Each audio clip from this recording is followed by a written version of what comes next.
Nous recevons Lisa Joseph, qui est une des créatrices de Passage, illustratrice. Bonjour Lisa. Bonjour. Comment tu vas?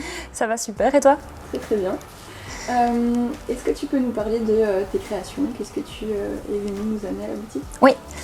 Du coup, moi je vous ai apporté de la papeterie. Je suis une grande amoureuse de l'image imprimée et du papier tout particulièrement. Et donc il y a un petit peu plus d'un an, j'ai lancé ma gamme de papeterie à partir d'illustrations que je fais. Et donc je vous ai apporté des cartes, des carnets, un calendrier perpétuel, des blocs-notes aussi.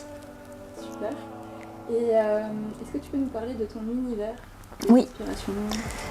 Alors les inspirations, c'est un peu ce qui vient sur le moment.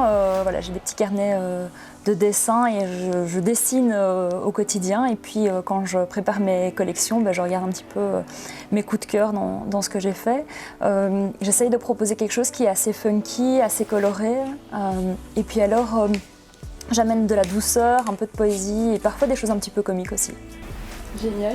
Et est-ce que tu peux nous dire qu'est-ce qui te différencie des autres illustrateurs?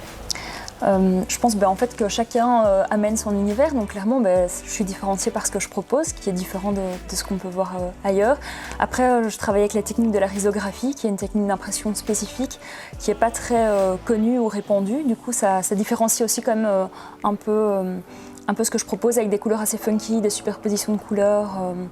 Donc voilà, et puis après je propose des produits faits en Belgique à 100%. J'essaie de travailler avec des petits imprimeurs et d'éviter le plastique dans les emballages pour avoir une petite touche quand même la plus respectueuse dans l'environnement possible. Ouais, ça j'avais constaté, c'est vraiment un super point écologique de justement limiter toute cette utilisation de plastique dans les illustrations. Souvent on doit les emballer une à une, toi tu les mets dans un papier de soie.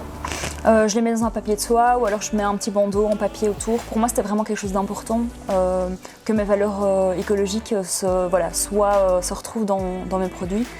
Et voilà, à terme, par exemple, j'ai envie aussi de développer toute une gamme plus textile, mais vraiment de travailler avec le textile de seconde main. Super projet, très beau. Merci à toi, Lisa. Merci. À très bientôt. Oui, à bientôt.